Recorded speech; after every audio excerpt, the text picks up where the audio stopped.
The First World War is a tragedy in Western civilization that none of the participants wanted to happen. But in retrospect, it looks like a lot of what they did led directly to it, and a lot of missed opportunities to avoid it were simply passed by.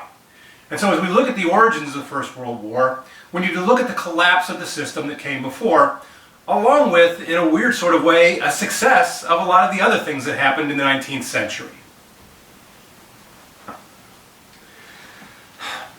World War I represents, as much as anything else, the failure, finally, of the balance of power. That system that was established back at the Congress of Vienna, where you had 5 real major powers in Europe, plus that 6th sort of weak empire, the Ottoman Empire, and that they would all sort of maintain a balance amongst themselves so that no one became too strong and no one collapsed and became too weak.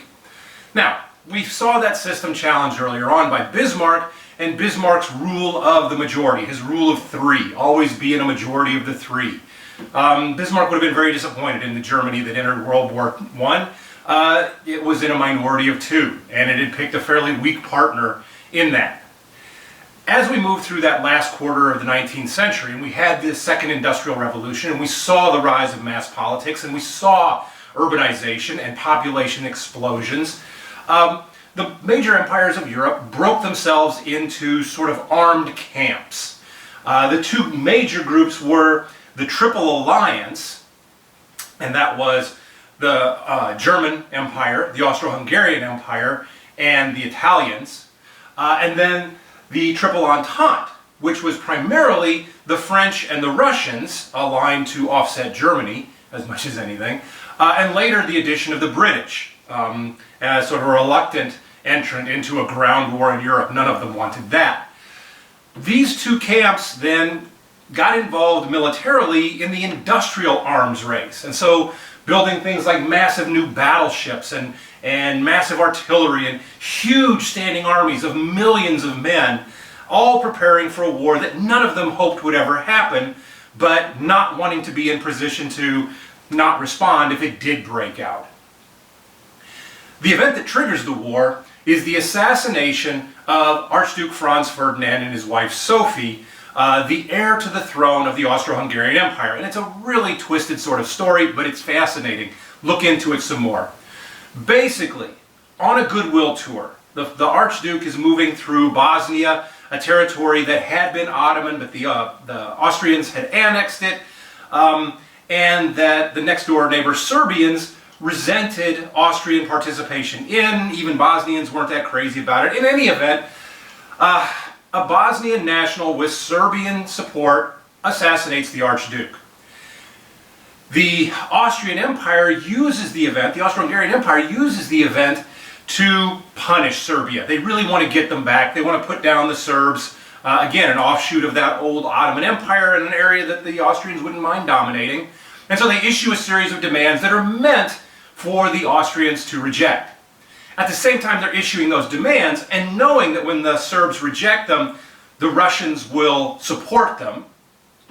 The Austrian Emperor has gone to the Kaiser of Germany and said, "Have you got my back? Will you help us in this?" And the Kaiser offers an ill-advised blank check in this. And so ultimately, when the Serbs say no, and the Austrians start to fight, and the Russians mobilize, the Germans go ahead and mobilize themselves, knowing that if the Russians get involved, their allies, the French, will get involved, and the Germans, respecting the French more, deciding that they need to knock the French out before they deal with the Russians, are going to launch an attack against the French through Belgium. Using Belgium as the pathway triggers the British alliance with the Belgians and brings the British in on the side of the French and the Russians, who are now teamed up against the Germans and the Austro-Hungarians. Since it was an aggressive war on the part of the Germans, the Italians decide to step out and say, our alliance was defensive, we're going to sit on the sidelines and watch. They will eventually join the other team. The fighting is very fast and very mobile for the first month of the war.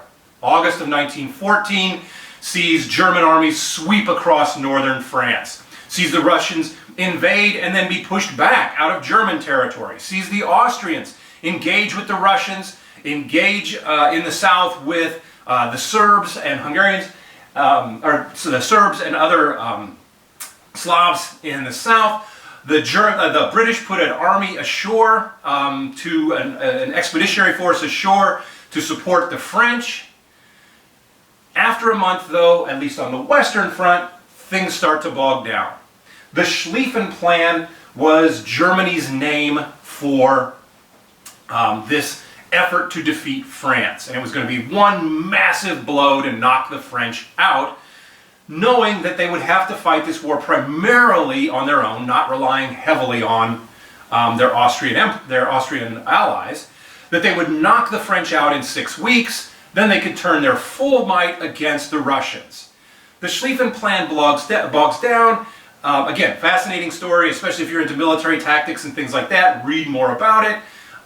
It comes undone, probably wasn't workable completely, better in theory than in practice from the very beginning. The Austrian ally of the Germans doesn't provide a lot of help to them. One of the weak men of Europe is the Austro-Hungarian Empire, which is coming apart because of these nationalistic tendencies. They enter the war already with internal divisions, so Germany has that ally, which isn't particularly strong. The Russians have a lot of problems as well. The Tsarist government there is not terribly strong, is not in control. Efforts to reform have led to a lot of uprisings, and so the Tsar is on top of a real powder keg of a political situation. What we learned early on in the war, though, along with the undoing of the Congress of Vienna, is the relearning of a lot of Napoleonic lessons. Napoleon had focused his artillery in the front, had used massed armies breaking through enemy lines to cause shock, to divide and conquer. New weapons, massive scale militaries, stretch the battle out, make sure that there won't be a single battle that determines the entire fate of the war. And new technology means that the casualty counts are going to be enormous. We'll talk about these more.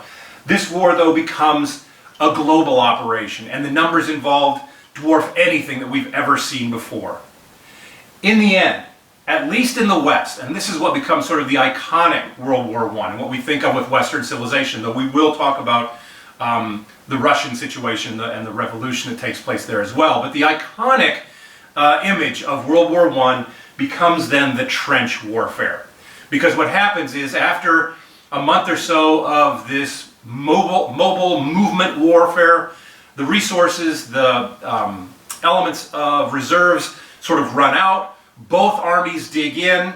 The Germans are safely in French territory, so they don't mind digging in. They didn't get as far as they wanted. They didn't capture Paris, but they're in French and Belgian territory, so they dig in with trenches. The French and their English allies will dig into their own trenches, and what we get is a settling in then for basically the next 4 years of eyeball-to-eyeball warfare that is incredibly destructive, incredibly brutalizing, but largely stagnant until the last few months of the war, when movement is possible again. But those trenches, the mud, the death, the frustration and futility of the war become a common theme amongst all of its participants.